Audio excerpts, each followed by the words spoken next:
नमस्ते प्यारे बच्चों। देखिए आज हमारी बाल विकास में अवस्थाओं वाला जो चैप्टर चल रहा था, आपके अवस्थाओं की शुरुआत करनी थी, है ना। तो आज हम अवस्थाएं शुरुआत करते हैं और अवस्थाओं में देखते हैं कि बालक की जो अवस्थाएं होती हैं वो किस प्रकार से होती हैं और क्या क्या अवस्थाएं होती हैं, हम लोग अवस्थाओं को कैसे समझते हैं और कैसे ये कार्य करते हैं, है ना। देखिए अवस्थाओं की बात करें तो मनुष्य के जो बाल विकास में अवस्थाओं का मनोवैज्ञानिकों ने वर्णन किया है वो मुख्यतः 4 अवस्थाओं का वर्णन किया है। एक अवस्था मैंने एक्स्ट्रा लिख दी, प्रौढ़ अवस्था। मनोवैज्ञानिकों ने माना है कि 4 ही अवस्थाएं होती हैं और बाल विकास में 4 ही अवस्थाओं का वर्णन किया जाता है, ठीक है ना। कितनी अवस्थाएं? 4 अवस्थाएं। तो बाल विकास की इन अवस्थाओं में हम सबसे पहले पढ़ेंगे गर्भावस्था, शैशवावस्था, बाल्यावस्था, किशोरावस्था और प्रौढ़ावस्था, ठीक है ना। ये सामान्य वर्गीकरण है और विभिन्न प्रकार के मनोवैज्ञानिकों ने तरह तरह से वर्गीकरण दिया है, लेकिन आज हम बात कर रहे हैं केवल सामान्य वर्गीकरण की, ठीक है ना। मैंने एक की थोड़ी सी डिटेल लिखी है, किसकी? गर्भावस्था की। तो आज हम इसको विशेष तौर से समझेंगे और बाकी जो अवस्थाएं हैं वो हर दिन बाई दिन आपको अवस्थाओं के बारे में आगे आगे वीडियो मिलते जाएंगे। तो आइए हम देखते हैं कि अवस्थाओं में बालक का कैसे विकास होता है और कैसे बालक कार्य करता है। तो अवस्थाओं में जो पहला पार्ट आता है वो आता है गर्भावस्था। अगर मैं बात करूं इस पार्ट से पहले बात करूं कि बालक का जो विकास होता है वो कहाँ से होता है, बालक की जो वृद्धि होती है वो कब से और कहाँ से शुरू होती है, तो इसका एक ही जवाब आता है कि बालक की जो वृद्धि और विकास होता है वो गर्भ से ही शुरू होता है। जब से गर्भ धारण किया है तब से उसकी वृद्धि और विकास दोनों शुरू हो जाते हैं, है ना। तो अगर कहीं आपको प्रश्न में मिल जाए कि विकास कहाँ से होता है, कहाँ से शुरू होता है, तो ऑप्शन में रहे जन्म से या जन्म के बाद, है ना, या फिर 2 वर्ष बाद या 5 वर्ष बाद या 6 वर्ष बाद या गर्भाधान से। तो गर्भाधान से ही, जब से गर्भ धारण किया तब से ही विकास की प्रक्रिया शुरू हो जाती है। और आज हम पढ़ेंगे गर्भाधान यानी गर्भावस्था पढ़ेंगे, ठीक है ना।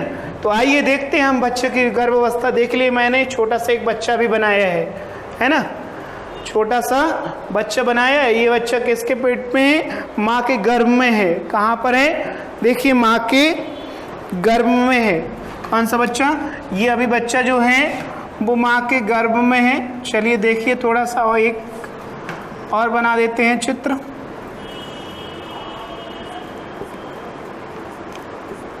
है ना। अब हंसिए मत आप लोग, ये हमें डायग्राम ऐसे ही आते हैं बनाना, है ना। तो ये बच्चा भी गर्भ में बैठा हुआ है और हम पढ़ रहे हैं गर्भस्थ शिशु की अवस्था। इन सब में आंखें वो लगा देते, नहीं तो कहोगे सर एक में आंखें हैं दूसरे में आंखें नहीं है, क्योंकि आपको क्या है, बातें करना बहुत आता है ना, और कमियां निकालना आपके स्वभाव में है। उससे ये करो कि किसी की कमी ना देख के अच्छा ही देखो। देखिए यह माँ है बच्चे की। कौन है? बच्चे की माँ है और बच्चे ने अभी जन्म नहीं लिया है।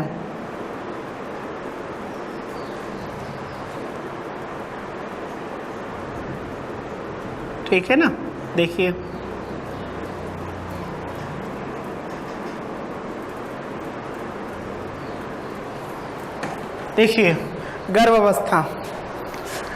गर्भावस्था में गर्भ के बारे में बात करते हैं। तो गर्भावस्था का जो समय होता है, जो टाइम पीरियड होता है, वो कितने महीने होता है? 9 माह होता है। कितने माह? 9 माह। या हम दिनों की बात करें तो दिन कितने होते हैं? 280 दिन होते हैं। कितने दिन होते हैं? 280 दिन होते हैं। और कितने सप्ताह होते हैं? तो इनको दिनों को किस में तोड़ दो? सप्ताह में तोड़ दो। तो कितने हो जाएंगे? 42 सप्ताह, है ना। 42 सप्ताह के आसपास आप साथियों को देखिए। अवस्थाओं को सप्ताहों में तोड़ दो तो किसका भाग दे दो? 7 का दे दो, तो क्या बन जाएंगी हमारे साथियों को? 28 40 सप्ताह। कितने? 40 सप्ताह। गर्भावस्था को क्या कहते हैं हम? 40 सप्ताह की अवस्था भी कहते हैं। ठीक है ना। देखिए गर्भावस्था में बालक का जो निर्माण होता है वो धीरे निरंतर होता है या धीरे धीरे होता है। देखिए गर्भावस्था को भी 3 पार्टों में बांटा जाता है। बालक की जो गर्भावस्था होती है इस अवस्था को भी कितने पार्टों में बांटा जाता है? 3 पार्टों में बांटा जाता है। तो 3 पार्ट जो होते हैं, पहला जो पार्ट है वो है कौन सा? डिंबावस्था, और दूसरा पिंडावस्था, और तीसरा भ्रूणावस्था या गर्भस्थ शिशु की अवस्था। तो देखिए पहला जो पार्ट आता है वो कौन सा है? डिंबावस्था। डिंबावस्था का जो समय होता है वो 0 से लेकर 2 सप्ताह होता है। कितने सप्ताह तक? 0 से लेकर 2 सप्ताह तक होता है। इस अवस्था में बालक गर्भ में भ्रूण के रूप में नलियों में तैरता रहता है ना। कहाँ पर? यहाँ पर डिंबावस्था में बालक गर्भ में नलियों में तैरता रहता है और भ्रूण जो है वो अपना माँ के रक्त से अपना आहार प्राप्त करता है। तो ये सप्ताह जो होती है वो डिंबावस्था होती है। समय की बात करें तो गर्भधान से लेकर कितने तक?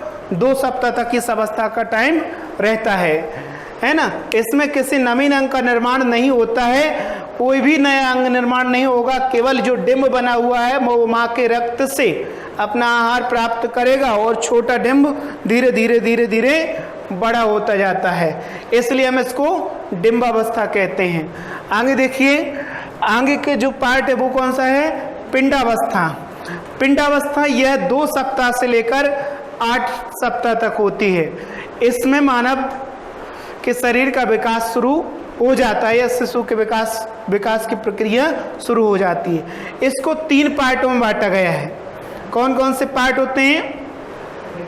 अच्छा पहले यहाँ से थोड़ा सा समझ लीजिए कि यहाँ जो पार्ट है पिंडावस्था में बालक का जो विकास होता है, इसमें बालक की त्वचा, श्वास नली, स्नायु तंत्र और जीभ, फेफड़े आदि का विकास बालों का भी विकास होता है। किसमें? पिंडावस्था में, है ना। उसके बाद इस अवस्था को 3 पार्टों में बांटा गया है, एक्टोडर्म, मेसोडर्म और एंडोडर्म। तो एक्टोडर्म वाली जो अवस्था होती है उसमें केवल बालक की त्वचा का निर्माण होता है। किसका निर्माण होता है? त्वचा का निर्माण होता है। बच्चे की जो पहले त्वचा बनती है ना, मस्तिष्क बनेगा, उसके बाद क्या स्टार्ट हो जाएगी? उसकी त्वचा। तो एक्टोडर्म में किसका निर्माण होता है? त्वचा का निर्माण होता है। उसके बाद आता है फिर मेसोडर्म। मेसोडर्म में मांसपेशियां विकसित होती हैं। बालक की जो क्या है? मांसपेशियां हैं वो विकसित होने लगती है। किसमें? मेसोडर्म में, है ना। और एक्टोडर्म में हृदय और मस्तिष्क आदि का निर्माण शुरू हो जाता है। तो इस प्रकार ये अवस्था हमारी कार्य करती है। कौन सी? पिंडावस्था। आगे जो अवस्था आती है वो कौन सी होती है? गर्भस्थ शिशु की अवस्था, है ना। देखिए गर्भस्थ शिशु की जो अवस्था होती है वो 8 सप्ताह से लेकर 9वें सप्ताह तक चलती रहती है। कितने सप्ताह तक? 8 सप्ताह से लेकर 9वें सप्ताह नहीं, 9 माह तक चलती रहती है। कितने दिन तक? 280 दिन तक, है ना। कौन सी अवस्था? गर्भावस्था, है ना। देखिए इस अवस्था में कोई नवीन अंग का निर्माण नहीं होता है। जो अंग निर्मित हो चुके हैं, जिन अंगों का निर्माण हो गया है, वही अंग धीरे धीरे विकसित होने लगते हैं। किसमें? शिशु की गर्भस्थ अवस्था में। इसको हम भ्रूण अवस्था भी कहते हैं। तो इसमें किसी नवीन अंग का निर्माण नहीं होगा। जो अंग विकसित हैं वही, जो अंग पहले से विकसित हैं वही अंग धीरे धीरे बढ़ते रहेंगे। इसमें कोई नया अंग नहीं जुड़ेगा।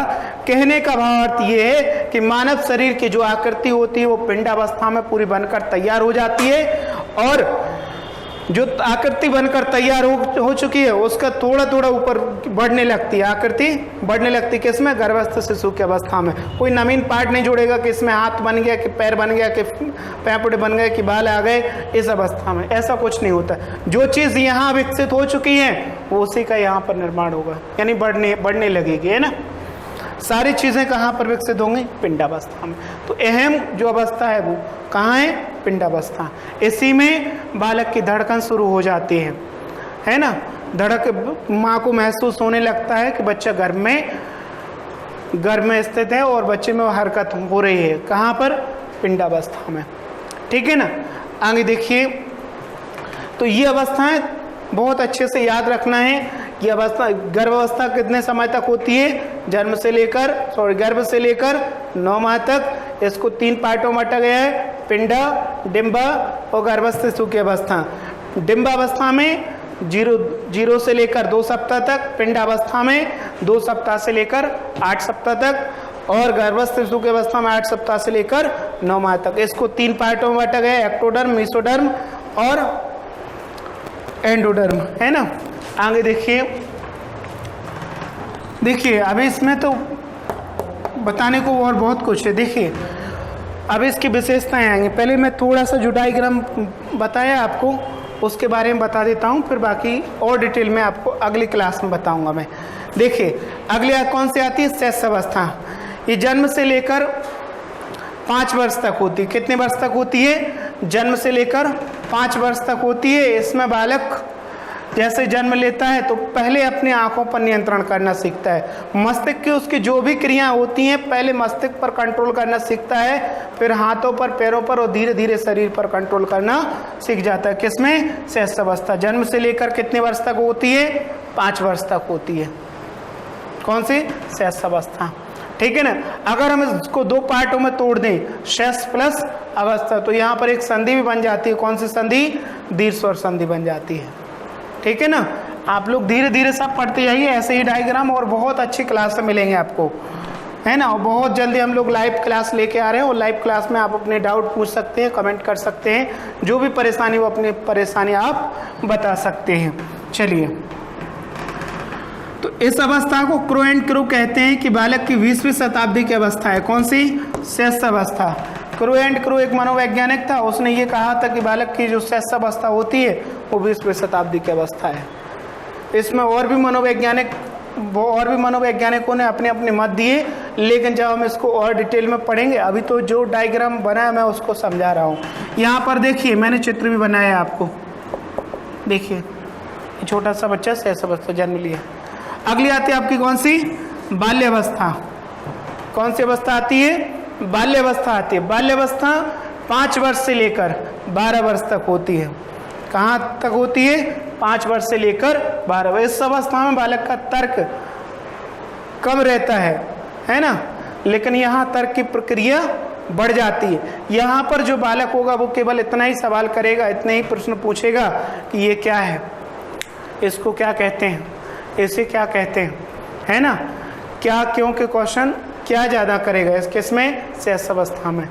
और बाल्यावस्था में बच्चा शैशव अवस्था के अंत तक और बाल्यावस्था की शुरुआत में बच्चा क्यों वाले क्वेश्चन शुरू कर देता है कि यदि ऐसा है तो क्यों है, यदि पंखा ऐसा घूम रहा है तो ऐसा क्यों घूम रहा है, ऐसा क्यों नहीं घूम रहा है, इसको ऊपर क्यों लगाया, नीचे क्यों नहीं लगाया, है ना।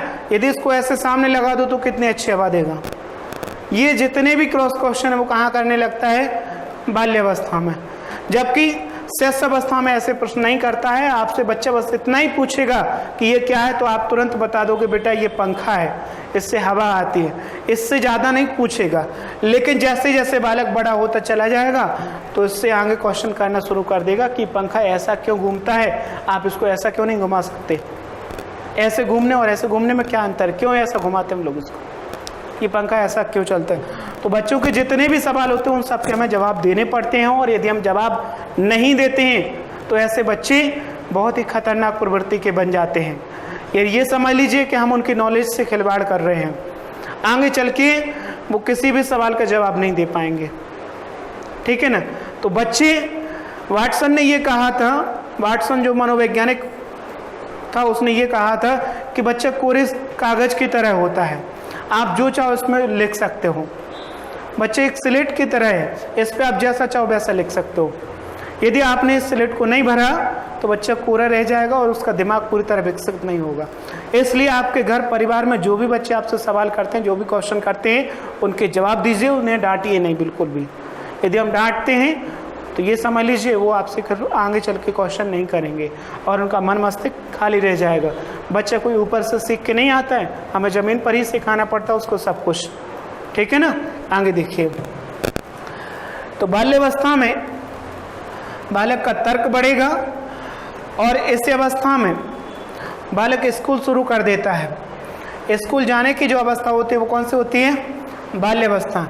क्योंकि जन्म में तो आजकल तो क्या है कि स्कूल कहते हैं ना, रवि ये चल गया कि 2.5 वर्ष का बच्चा होता है और स्कूल भेजने शुरू कर देते हैं। कितने वर्ष में? 2.5 वर्ष में।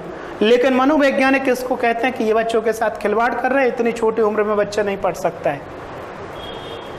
क्योंकि बच्चे की जो खेलने की अवस्था है वो कौन सी है? शैशव अवस्था है, शैशव। और हम लोग अगर बच्चों को स्कूल भेजने लगते हैं तो बच्चों पर बोझ आ जाता है और बच्चे यहीं से टेंशन शुरू हो जाती है बच्चों की। तो मनोवैज्ञानिकों ने ये कहा कि बच्चे की जो क्लास शुरू होती है वो कहाँ से शुरू होती है? बाल्यावस्था, अर्थात 5 वर्ष के बाद शुरू होती है। जो एडमिशन होता है वो कहाँ से शुरू होता है? 5 वर्ष के बाद से ही शुरू होता है। यहाँ पर आप बस केवल आंगनबाड़ी में बच्चे को आंगनबाड़ी में प्रवेश दिला सकते हो, वहाँ पर उसको पढ़ाई करा सकते हो, लेकिन यहाँ पर बच्चे को स्कूल में एडमिशन चाहिए। धीरे धीरे बालक पढ़ने लगता है। यहाँ 8 और 9 वर्ष में बालक का धीरे धीरे ध्यान आकर्षित विद्यालय से हट जाता है और फिर धीरे धीरे आगे 9 से लेकर 12 वर्ष में फिर ध्यान केंद्रित करने लगता है। ठीक है ना। अगली जो आपकी अवस्था आती है वो आती है किशोरावस्था। इस अवस्था को बहुत ही खतरनाक अवस्था कहा जाता है। इसको तनाव, संघर्ष, तूफान और विरोध की अवस्था कहा जाता है, क्योंकि इस अवस्था में बालक सबसे ज़्यादा विरोध करता है। किसमें? किशोर अवस्था में। इतने विरोध करता है यदि आप छोटी सी चीज़ पर, और उसमें बहुत ज़्यादा एटीट्यूड कहाँ रहता है? किशोर अवस्था में। 12 से लेकर 18 वर्ष तक इस अवस्था में बालक सुनना पसंद नहीं करता है। भले उसके पास कुछ ना हो लेकिन सुनेगा नहीं किसी की। इसी अवस्था को हम ज्वर की अवस्था भी कहते हैं, तूफान की अवस्था भी कहते हैं। ज्वर की अवस्था क्यों कहते हैं? क्योंकि बालक की नसों में क्या उठता है? एक ज्वर उठता है, एक जुनून उठता है, एक करने की लालसा होती है कि हम सब कुछ कर सकते हैं, है ना। और जो लड़के लड़कियां होते हैं वो भागने दौड़ने का काम कहाँ करते हैं? इसी अवस्था में करते हैं। लव मैरिज वाला काम कहाँ होता है? इसी में होता है। क्योंकि जितने भी आपने लव मैरिज केस सुने होंगे वो 18 से ही शुरू होते हैं। 17-18 साल के लड़के लड़कियां क्या करने लगते हैं? लव मैरिज करके अपनी शादी कर लेते हैं, है ना। तो सजने संवरने की अवस्था भी हम कह सकते हैं किसको? किशोर अवस्था को कह सकते हैं। सजने संवरने की अवस्था। किशोर अवस्था के बाद आपकी आती है कौन सी? प्रौढ़ावस्था आती है। प्रौढ़ावस्था 18 से 35 वर्ष, इसको सजने संवरने की अवस्था कहते हैं। और यहाँ सजना संवरना टोटल बंद हो जाता है। कारण क्या होता है कि 18 साल के बाद या 21 साल के बाद लड़के और लड़कियों की शादी हो जाती है। तो सजना संवरना क्यों बंद हो जाता है? क्योंकि यहाँ पर क्या बन जाते हैं? लड़के सजना बन जाते हैं, है ना। तो मैंने कई बार बताया, जब से सजना बने हैं तो सजना छोड़ दिया है ना। देखिए यहाँ पर यमक अलंकार हो जाता है। सजना और सजना 2 शब्द हैं और दोनों में अंतर है। एक सजना माने स्वामी होता है ना, और एक सजना माने होता है श्रृंगार। ठीक है ना, दोनों में अंतर है। जब से सजना बने तो सजना छोड़ दिया। ठीक है ना। तो ये अवस्थाएं आपकी क्या होती हैं? प्रौढ़ावस्था। प्रौढ़ावस्था में बालक जो व्यक्ति होता है वो केवल यथार्थ पर विचार करता है। और किशोरावस्था में तो लड़का ये कहता है कि तू जो कह दे तो मैं चांद सितारे तोड़ लाऊंगा, क्योंकि उसको कुछ नहीं दिखता है, उसको अपने शरीर के अंदर जो जुनून है वही दिखाई देता है। किसमें? किशोरावस्था में। और यहाँ पर वो यथार्थ जीवन में जानने लगता है कि जीवन यही है, आगे हमको इसको ऐसे चलाना है।